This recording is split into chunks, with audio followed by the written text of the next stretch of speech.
আসসালামু আলাইকুম রহমতুল্লাহি ওবরাকাতুহু। প্রিয় দর্শক, আশা করি সবাই ভালো আছেন। কম দামে মাংস বিক্রি করার সেই খলিলকে এবার হত্যার হুমকি দিয়েছে কিছু দুর্বৃত্তরা। খলিলের ব্যবসায়িক যেই প্রতিদ্বন্দ্বী আছে তাদের মধ্য থেকে একজন লোক ভাড়া করে সেই খলিলকে হত্যার হুমকি দেয়। কারণ কি? খলিল 595 টাকা করে গোশত বিক্রি করার কারণে যারা বেশি দামে গোশত বিক্রি করছে তাদের ব্যবসার মধ্যে ধস নেমেছে। এবং গত নভেম্বর থেকে খলিল যে 595 টাকা করে গোশত বিক্রি করছে, এর ফলে খলিলের দোকানের মধ্যে সারাদিন মানুষের ভিড় লেগেই থাকছে এবং প্রচুর পরিমাণে কাস্টমার আসছে, তার বেচাকেনা ভালো হচ্ছে, তার ইনকাম ভালো হচ্ছে।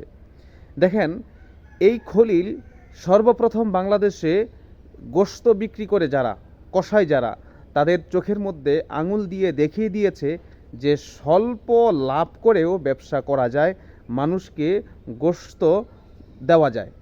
কিন্তু আমরা যখন দেখছি যে সারা দেশের মধ্যেই সব কিছুর ক্ষেত্রেই সিন্ডিকেট চলছে, গোশতের বাজারটার মধ্যেও এক ধরনের সিন্ডিকেট চলে গেছে। আগে মানুষ কোরবানি ছাড়াও বিভিন্ন সময় গোশত ক্রয় করে খেতে পারত, কিন্তু এখন মানুষ সাহস করছে না কোরবানি ছাড়া অন্য কোনো সময় গোশত ক্রয় করে খেতে। কেন? গোশতের দাম বেশি। তো সেই মানুষগুলো এখন এই খলিলের কারণে আপনার 595 টাকা করে গোশত ক্রয় করে তারা গোশত খেতে পারছে। 595 টাকা করে গোশত ক্রয় করে তারা এখন আনন্দে দুমুঠো ভাত খেতে পারছে। যেই মানুষগুলো এই খলিলের কারণে সুন্দর করে একটু খাবার দাবার খেতে পারছে, সেই মানুষগুলোকে বঞ্চিত করার জন্য খলিলকে হত্যার হুমকি দিচ্ছে এক শ্রেণীর লোক। প্রিয় দর্শক, আমাদের সমাজের মধ্যে কিছু মানুষ আছে যারা ভালো কাজ করতে গেলে কতভাবে ভালো কাজকারীদেরকে দমিয়ে দেওয়া যায়, থামিয়ে দেওয়া যায়, সেই টেকনিক তারা খুঁজতে থাকে। তো খলিল যখন 595 টাকা দরে গোশত বিক্রি করা শুরু করেছিল, তখন থেকেই কিন্তু ব্যবসায়িক সমিতি সহ স্থানীয় যারা তার ব্যবসায়িক প্রতিদ্বন্দ্বী আছে, তারা কিন্তু এই খলিলের ব্যাপারে বিভিন্ন ধরনের কানাঘুষা করে সাংবাদিক সম্মেলন করেও তাকে নিচে নামাতে পারে নাই। সর্বশেষ খলিল যেই কাজটি করেছে, উদারতার পরিচয় দিয়ে সাধারণ মানুষের পাশে দাঁড়িয়ে যে কাজটি করেছে, এতে খলিল বাহবা পেয়েছেন এবং অনেক সুনাম অর্জন করেছেন।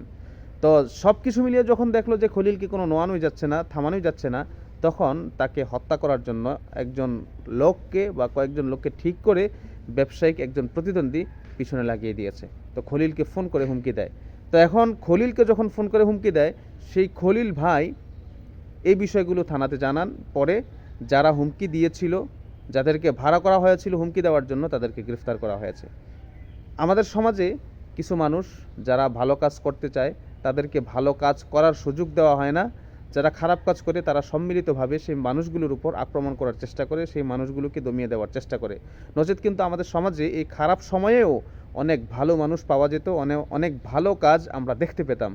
তো ভালো কাজ না দেখা এবং ভালো মানুষগুলো না পাওয়ার প্রধান কারণ আমার কাছে মনে হচ্ছে যে এটাই, কেউ যখন ভালো করতে যায় তখন হাজারো খারাপকারীরা সেই ভালো কাজকারীকে দমিয়ে দেওয়ার চেষ্টা করে।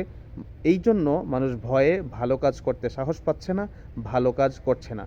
তো প্রিয় দর্শক, যারা ভিডিওটি দেখেছেন তারা ভিডিওটি লাইক করে, কমেন্ট করে, শেয়ার করে অবশ্যই ছড়িয়ে দিবেন, যাতে এই খলিলের বিষয়টি, খলিলকে হত্যার হুমকি দেওয়া হয়েছে বিষয়টি যেন সবাই জানতে পারে এবং প্রতিবাদ করতে পারে। কারণ হচ্ছে আমাদের সমাজে এরকম আরও অনেক খলিল দরকার, যাদের থেকে মানুষ কম দামে গোশত ক্রয় করে তারা দুমুঠো ভাত খেতে পারবে, সন্তানদের বায়নাকে পূরণ করতে পারবে।